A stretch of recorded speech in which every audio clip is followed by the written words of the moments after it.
Hi everybody and welcome to the next part of our poetry story. So we're looking at this book here. It's called Love That Dog by Sharon Creech. And I think this book is amazing because it tells us about different types of poetry, but it's also a storybook, but it's also a diary, but it's also a poem. I think it's really clever way of writing. Before we go into the next little part of our story, there are two poems that the teacher has shared with Jack. So Jack is our narrator. He's the one that's writing these little poems. And in the first part, he really didn't like writing poems at all. I think his feelings start to change a little bit more in the next bit that we are reading. But before we begin, I want to share these two poems. One is called Stopping by Woods on a Snowy Evening, and it's by Robert Frost.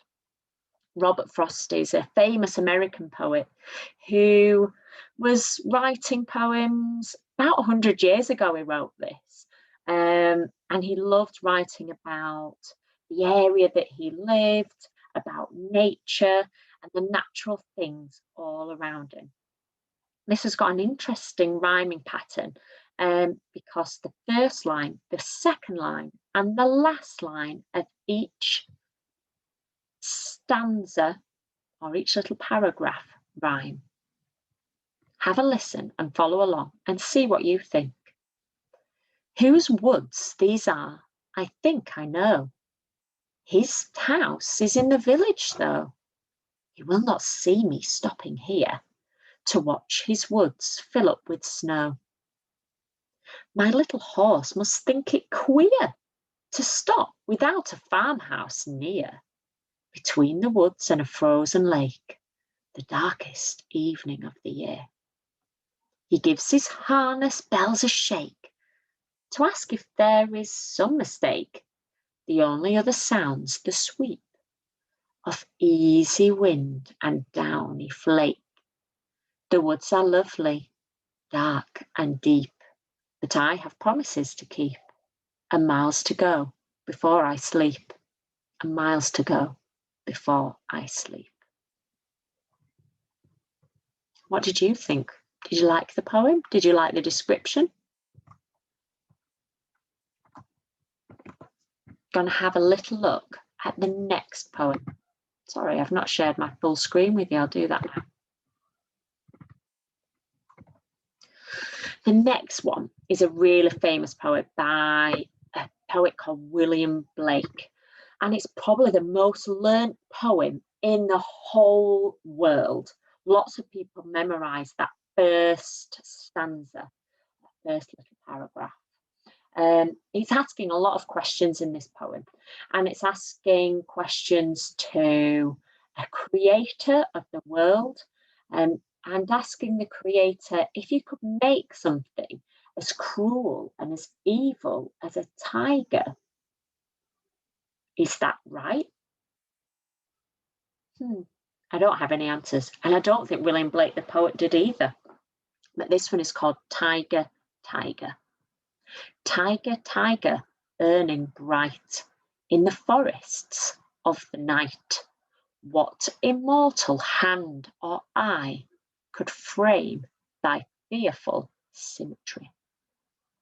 In what distant deeps or skies burn thy fire of thine eyes? On what wings dare he aspire? What the hand dare seize the fire? And what shoulder and what art could twist the sinews of thy heart? And when thy heart began to beat, what dread hand and what dread feet? What the hammer, what the chain, in what furnace was thy brain? What's the anvil, what dread grasp dare its deadly terrors clasp? Okay, we'll see what Jack thinks to this poem as well. It's October the 17th. What was up with that snowy woods poem you read today? Why doesn't the person just keep going if he's got so many miles to go before he sleeps? And why do I have to tell more about the blue car splattered with mud speeding down the road? I don't want to write about that blue car that had miles to go before it slept. So many miles to go in such a hurry. October 24th. I'm sorry to say, I really did not understand the Tiger, Tiger, Burning Bright poem, but at least it sounded good in my ears. Here's is the blue car with tiger sounds. Blue car, shining bright in the darkness of the night.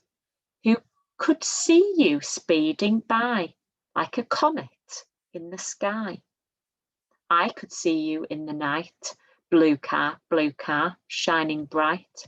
I could see you speeding by like a comet in the sky. Some of the tiger sounds are still in my ears like drums, beat, beat, beating. October 31st. Yes, and you can put the 2 blue car poems on the board, but only if you don't put my name on them. November 6th. They look nice typed up like that on blue paper on a yellow board, but still don't tell anyone who wrote them, okay? What does anonymous mean? Is it good? November 9th. I don't have any pets, so I can't write about one, and especially I can't write a poem about one. November 15th. Yes, I used to have a pet. I don't want to write about it. You're going to ask me why not, right? November 22nd. Pretend I still have that pet. Can't I make up a pet, a different one, like a tiger or a hamster or a goldfish, a turtle, snail, worm, flea? November 29th. I liked those small poems we read today. When they're small like that, you can read a whole bunch in a short time, and then in your head are all the pictures of all the small things from all the small poems. I liked how the kitten leaped in the cat poem, and how you could see the long head of the horse in the horse poem. And especially I liked the dog in the dog poem, because that's just how my yellow dog used to lie down, with his tongue all limp and his chin between his paws, and how he'd sometimes chomp at a fly and then sleep in his loose skin, just like that poet, Miss Valerie Worth, says in her Small Dog poem. December 4th. Why do you want to type up what I wrote about reading the small poems? It's not a poem, is it? I guess you can put it on the board if you want to, but don't put my name on it in case other people think it's not a poem. December 13th. I guess it does look like a poem when you see it typed up like that. But I think maybe it would look better if there was more space between the lines, like how I wrote it the first time. And I liked the picture of the yellow dog you put beside it, but that's not how my yellow dog looked. Okay.